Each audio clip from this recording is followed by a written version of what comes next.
انجام دادن سفر رسمی به کشور ما از او اظهار سپاس نمایم. مذاکرات ما چون عنعنه در فضای دوستانه و حسن تفاهم کامل صورت گرفتند. جانب تاجیکستان از نتیجه های مذاکرات سطحی عالی اظهار قناعتمندی می‌نماید و آخری های امروزه با موفقیت برگزار گردیده از نتیجه آنها بسته نوی سندهای همکاری به امضا رسید. ما از روند تماس‌های سیاسی دائمی بین دو دولت از جمله در سطح عالی اظهار قناعتمندی می‌نماییم. در رفت مذاکرات جانب‌ها امکانیت گسترش بیشتری همکاری‌های اقتصادی و تجارتی را که یکی از هدف‌های مهم و مشترک جانب‌هاست بار دیگر تاکید نمودند. در این روند نقش فعالیت کمیسیون بین‌الحکومتی باید به همکاری‌های تجارتی و اقتصادی و علمی و تکنیکی مهم ارزیابی گردید. ما اهمیت بهتر گردانیدن فضای سرمایه‌گذاری صاحبکاری و جلب سرمایه مستقیم را به بخش‌های مختلف اقتصادیات تاکید نمودیم. همزمان ضرورت افزایش حجم گردش مال میان دو کشور تاکید گردید. ما همچنین آمادگی خود را جهت توسعه بخشیدن همکاری‌ها در ساحه نقلات خاصتا جهت برآمدن تاجیکستان به بندرهای بحری پاکستان، کراچی و گوادر اظهار نمودیم. در این جهت تاجیکستان علاقه‌مند پیوستن به دالان‌ها و لایه‌های نقلیاتی منطقوی میباشد. تقویت همکاری‌ها در ساحه صنعت مهم ارزیابی گردید. ما تاکید کردیم که به همکاری‌های شریکی در مسائل مبارزه علیه تهدیدهای گلوبالی، تروریسم، افراط‌گرایی، قاچاق مواد مخدر و جنایتکاری متشکل فراملی ادامه می‌باشد. ضمن بررسی وضع امروزی منطقه، قضیه افغانستان در مرکز دقت ما قرار داشت. وضع کنونی در آن کشور نگران کننده ارزیابی گردید. ما همسایه کشورهای افغانستان با برقراری صلح و ثبات در این کشوری اذیت دیده بیش از همه منفعت داریم و به احیای اقتصاد ملی افغانستان توجه خاص ظاهر می‌نماییم. ما برانیم که به اعتدال آوردن وضع در افغانستان همچون کشور پیوندگری شبکه‌های نقلیاتی منطقوی و بین‌المللی خاصتاً برای کشورهای همسایه مهم میباشد.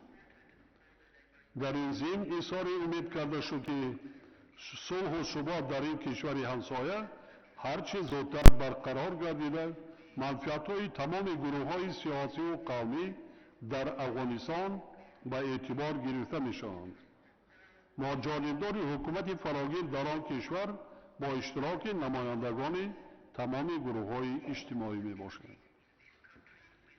همزمان ما تاکید بر آن کردیم که در حکومت فراگیر تاجیکان و دیگر قومیت‌ها جایگاه شایسته داشته باشند. اطمینان حاصل کردید که صلح و ثبات در افغانستان صلح و ثبات فقط با همین راه تامین می‌گردد. هرچی تیزتر از بین بردن نزاع و تشنج در ولایت پنجشیر توسط اعلام کردن آتش بس و گشودن راه‌ها برای تأمین کمک‌های بشردوستانه یعنی از جانب نهادهای سازمان ملل متحد، صلیب سرخ و دیگر سازمان‌های بین‌المللی به مردم این منطقه از وظیفه‌های مهمترین امروزه میباشند. تاجیکستان و پاکستان به موافقه رسیدند که تمام کوشش‌های خود را برای رسیدن به این هدف‌ها سفربر خواهند کرد.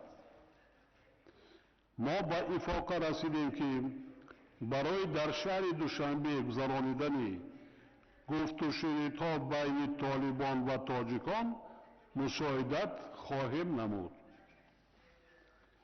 در سال آینده با برقرارسازی روابط دیپلماتی नाज़रीन, इस वक्त वज़ीर-ए-आज़म पाकिस्तान इमरान खान और ताजिकिस्तान के सदर इमाम अली रहमान मुश्तरका न्यूज़ कॉन्फ्रेंस कर रहे हैं और ताजिकिस्तान के सदर इमाम अली रहमान ने वज़ीर-ए-आज़म पाकिस्तान इमरान खान और उनके वफ़द का खैर मकदम किया है। इससे कबल दोनों ममालिक के माबैन मुख्तलिफ शोबों में ताउन के हवाले से मुख्तलिफ मुफाहमती याददाश्तों और मुआहदों पर भी दस्तखत किए गए हैं। सयाहत के फ़रोग़ के हवाले से, सरमायाकारी के फ़रोग़ के हवाले से और ताउन को बढ़ाने के हवाले से भी मुआहदे पर दस्तखत किए गए।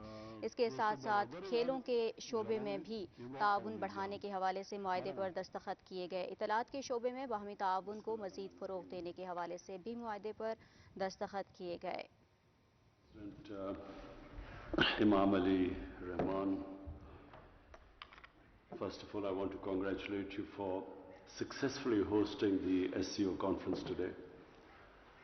Secondly, I want to thank you on behalf of my delegation, the hospitality, the warmth that you have shown us on our visit here.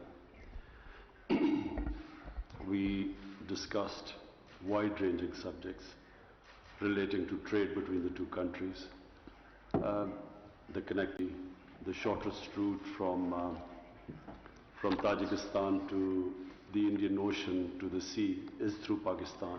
So we discussed that and how we can mutually benefit from trade, whether it's textiles or it is pharmaceuticals, tourism. But today the most important subject and what concerns our two countries most of all is Afghanistan.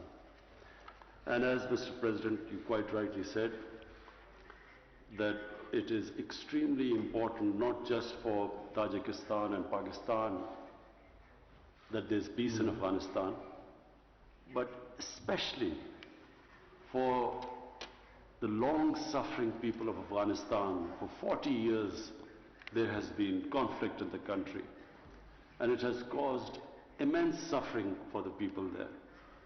So we discussed how, given the current situation, how we can ensure or try our best that there is peace and stability in the future. And one of the conflicts which is worrying us, worrying you, I know, worrying us in Pakistan is the conflict in Panjshir between the Tajik and the Taliban. And we resolved today that we will try our best. You, Mr. President, will try your influence with the Tajik, and we will try our best with the Pashtun or the Taliban. We will try our best to make them resolve their differences through dialogue.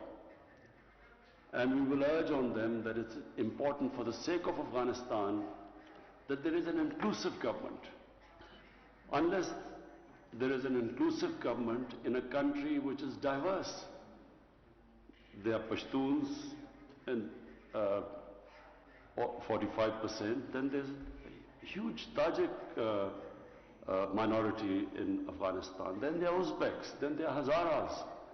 So a sustainable peace in Afghanistan can only come if there is an inclusive government. So we will try our best, we will urge. We know we can't dictate to any other country, but we will try our best, our influence, urge them as friends of Afghanistan that they must resolve this, especially this issue which is now erupting between the Tajik and the Taliban in the Panjshir Valley. And we will also urge them on humanitarian grounds, they must, if they open the blockade, so humanitarian aid can go through. We can, at this juncture, Mr. President, as you and I have both discussed today in great length, that this is a defining moment in Afghanistan's history. It can go two ways. It can either go towards lasting peace, which has eluded them for the last 40 years, or unfortunately it can go the nightmare scenario where it can have more conflict, a humanitarian crisis, more refugees, an unstable Afghanistan which could be used by terrorists. Pakistan, at least, there are 3 different terrorist groups that were using Afghan soil to do terrorist attacks within Pakistan. So therefore, it is in everyone's interest. In fact, it is the world international community. It's in everyone's interest that there is stability and peace in Afghanistan.